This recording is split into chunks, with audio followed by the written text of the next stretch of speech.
बहुत भक्ति की, उसके फलस्वरूप उसे सुंदरता मिली। तुम क्यों ललचा रहे हो? तुमने क्या किया है? तुमने क्या किया है? तुम्हारा उस समय आकर्षण उसके प्रति क्यों बढ़ रहा है? क्यों उसको चाह रहे हो? क्यों अपने जीवन में लाना चाहते हो? क्योंकि उसने पुण्य किया, उसको सुंदरता मिली। तुम कौन होते हो उसको आकर्षित करने वाले? हाँ, तुम इतना पुण्य कर लेते, तुम इतने सुंदर हो जाते कि सामने वाली वस्तु तुमसे खुद आकर्षित हो जाती, फिर कोई मामला गड़बड़ नहीं। आकर्षित करना और आकर्षित होना दोनों में बहुत अंतर है। किसी को अपने अधीन करना और कोई तुम्हारे अधीन हो रहा है। श्रद्धा में और सम्मोहन में क्या अंतर है? भक्त में और सेवक में क्या अंतर है? सेवक जो है वो सेवा कर नहीं रहा है, करना पड़ रही है। और भक्त सेवा करना नहीं पड़ रही है, वो कर अभाग्य मान के हमें सेवा उससे कराना पड़ रही है। एक मालिक नौकर से सेवा कराता है, आदेश देता है, मुझे ये लाओ, मुझे पानी लाओ, मुझे भोजन लाओ, मुझे ये करो, मुझे ये करो। वो कर देगा। क्या वो करना चाहता है या मजबूरी है? आपका नौकर, आपका सेवक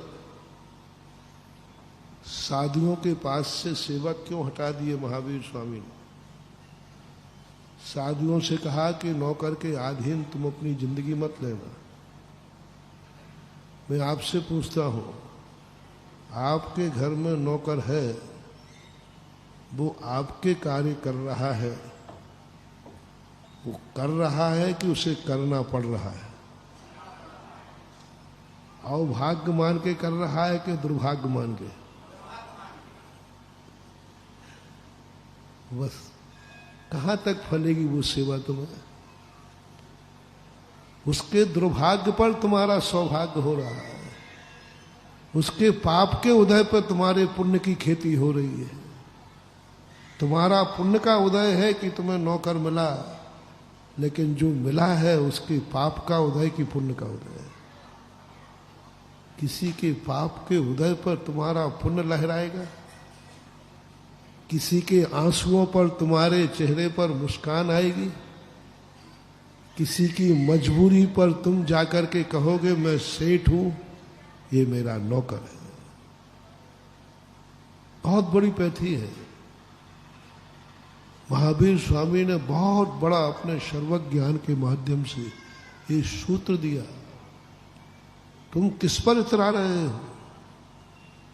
किसी पाप पर? किसी व्यक्ति के पाप कर्म का उदय आता है तब कहीं तुम्हें वो नौकर मिलता है, सेवक मिलता है। यदि उसके पाप कर्म का उदय नहीं आता तो वो भी काहे को नौकरी करता? कोई भी नौकरी शौक से करना, दास बनना नहीं चाहता। कोई बड़ी नौकरी की बात अलग है, किसी की सेवा करना कौन चाहता है? मजबूरी है। कौन ऐसी माँ है, कौन ऐसी है जो अपने बेटे को पालने के लिए दूसरों के यहाँ रोटी बनाने जाए? मजबूरी है, उसका पाप का उदय है। इतना पाप का उदय है कि वो अपने पेट जब भर पाएगी जब वो किसी के लोगों के पेट भर देगी, बचा हुआ मिलेगा। पेट अपना भरना है लेकिन किसी का पेट भरेगी, और वो भी जिससे उसने भरा है वो नहीं मिलेगी, बची हुई बासी रोटी मिलेगी। आपके घरों में जब कोई नौकर नौकरानी होती है, उसने क्या क्या बनाया वो तो तुम्हें मालूम है, लेकिन जब वो घर से जाती है तो उसको कौन सा भोजन दिया जाता है, थोड़ा शेयर करना। बचा हुआ बासा,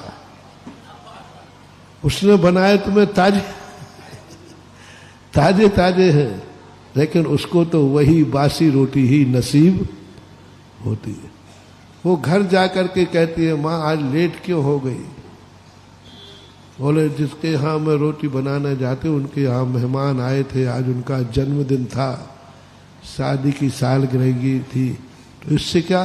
बोले बेटा थोड़ा ज़्यादा व्यंजन बनाना पड़े। क्या क्या बनाया माँ? तो ये बनाया। तो बच्चा कहता है कि आज माँ वही लाई होगी, लेकिन माँ की झोली देखी तो क्या निकली? ये कुछ हम गलत तो नहीं बोल रहे? हम गलत बोलते ही नहीं है, क्योंकि हम तुम लोगों से पता करके बोलते हैं, इसलिए गलत होने का। बेटे ने कहा, माँ क्या बात है,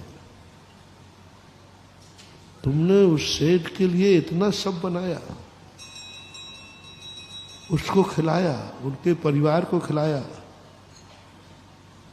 और दिया तो उसने वही जो कल देता था, प्रतिदिन देता था।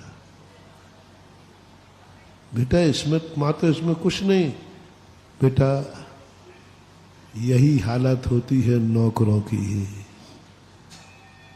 उसकी औकात तो इतनी ही है, तेरा पुण्य तो इतना ही है कि ये रोटी मिल रही है, बस। दूसरे के पुण्य को परिपाक करने वाली माँ का पुण्य नहीं बढ़ने वाला। कितने लोग, कोई करना नहीं चाहता लेकिन करते। अब इसी बात को आपके लिए बहुत बड़ा पाप है, इसलिए सामने वाला सही तो वही खिलाता है जो हम स्वयं खाते हैं।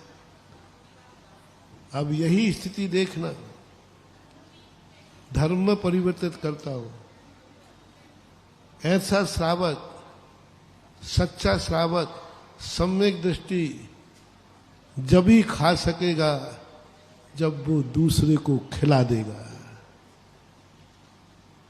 श्रावक